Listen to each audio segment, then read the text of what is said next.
ഈ പറയുന്ന പോറ്റിയും ഗോവർദ്ധനും ഭണ്ഡാരിയും എങ്ങനെ സോണിയാഗാന്ധിയുടെ വീട്ടിൽ കയറി പറ്റി എന്നുള്ളൊരു ചോദ്യത്തിന് ഉത്തരവ് ഇതുവരെ അദ്ദേഹം പറഞ്ഞിട്ടില്ല. ഒരു കോൺഗ്രസ് നേതാവും പറഞ്ഞിട്ടില്ല. സോണിയാഗാന്ധിയും പ്രതികരിച്ചിട്ടില്ല. കോൺഗ്രസ് ഹൈക്കമാൻഡും പ്രതികരിച്ചിട്ടില്ല. ആർക്കെങ്കിലും പോയി കയറാൻ പറ്റുന്ന സ്ഥലമാണോ 10 ജൻപത്ത്? അവർ UPA ചെയർപേഴ്സൺ ആയിരുന്നു. ഇപ്പോഴും Z+ സെക്യൂരിറ്റിയാണ്. 50-55 പേര് അവരോടൊപ്പം ഉണ്ട്. ഏതെങ്കിലും മുതിർന്ന കോൺഗ്രസ് നേതാവിന് പോലും സോണിയാഗാന്ധിയുടെ അപ്പോയിൻമെൻറ്റ് കിട്ടാറുണ്ട്. ആ സമയത്ത് ഈ ഗോവർദ്ധന്, ഭണ്ഡാരി, പോറ്റി, ഇവരോടൊപ്പം നമ്മുടെ അടൂർ പ്രകാശ്, ഇവരൊക്കെ എങ്ങനെ അവിടെ കയറി വിരകി എന്നുള്ളൊരു ചോദ്യം പ്രസക്തമായിട്ട് വരുന്നില്ലേ? അതിനുള്ള അർത്ഥം, അതിനുള്ള മറുപടി നമുക്ക് കിട്ടിയോ? ഇനി വേറൊരു കാര്യം എന്ന് വെച്ചാൽ, അതിനിടയ്ക്ക് കോൺഗ്രസ് വേറൊരു തിയറിയായിട്ട് വന്നു. സോണിയാഗാന്ധി അസുഖബാധിതയാണ്. അസുഖബാധിതയായ സോണിയാഗാന്ധി മരുന്നിനോടൊപ്പം തന്നെ വിശ്വാസത്തെ മുറുകെ പിടിക്കുന്നുണ്ട്. ഒരു വിദ്വാൻ പറഞ്ഞത് താൻ പാതി ദൈവം പാതിയാണ്.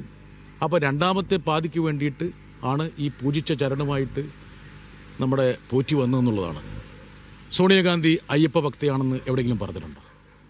അയ്യപ്പ ഭക്തയാണെങ്കിൽ എന്തുകൊണ്ട് സോണിയാഗാന്ധി യഥാർത്ഥത്തിൽ ശബരിമല സന്ദർശിക്കുന്നില്ല? അവർക്ക് സന്ദർശിക്കാമല്ലോ. അവർ ഇപ്പോൾ ശബരിമല സന്ദർശിക്കാൻ പറ്റുന്ന രീതിയിലുള്ള പ്രായ ഗ്രൂപ്പിൽപ്പെടുന്ന ആളാണല്ലോ. എന്തുകൊണ്ട് അവർ വന്നിട്ടില്ല? പിന്നെ അഥവാ ഇനി സന്ദർശിച്ചില്ലെങ്കിൽ അയ്യപ്പ ഭക്തയാണെന്ന് വിചാരിച്ചാൽ തന്നെ ഈ പോറ്റിയെ ഈ അയ്യപ്പൻ്റെ പ്രതിപുരുഷനാക്കിയത് ആരാണ്? പോറ്റിയാണ് അയ്യപ്പൻ്റെ പ്രതിപുരുഷൻ എന്ന് ആര് പറഞ്ഞു കൊടുത്തു? സോണിയാഗാന്ധിക്ക് സ്വന്തമായിട്ട് എന്തായാലും അറിയാൻ സാധ്യതയില്ലല്ലോ. അപ്പം നിരവധി ചോദ്യങ്ങൾ യഥാർത്ഥത്തിൽ അടൂർ പ്രകാശ് ഈ മണ്ടത്തരം വിളമ്പുന്നുകൊണ്ട് അദ്ദേഹം ആകെ വിഭ്രാന്തിയിലാണ്. അത് ജൽപ്പനങ്ങളാണ് നടത്തിക്കൊണ്ടിരിക്കുന്നത്. പിന്നെ എനിക്ക് ഇപ്പോൾ അഥവാ നിങ്ങൾ ചോദിക്കുകയാണ് എനിക്ക് പോറ്റി അറിയുമെന്ന് ചോദിച്ചാൽ, എനിക്ക് പോറ്റിയെ അറിയില്ല. പക്ഷെ പോറ്റിയെ പേറിയ അടൂർ പ്രകാശിനെ അറിയാം നന്നായിട്ട്. അതിന് തർക്കമൊന്നുമില്ല. അടൂർ പ്രകാശ് നന്നായിട്ട് അറിയാം.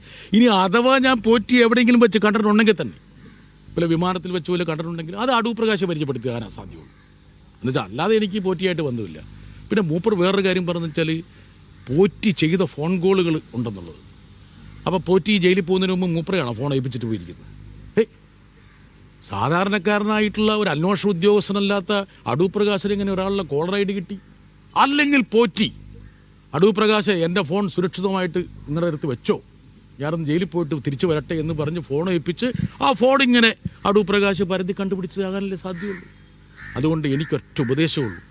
അദ്ദേഹം ഇപ്പോൾ കേവലം അടൂർ പ്രകാശ് അല്ല, അദ്ദേഹം UDF കൺവീനറാണ്.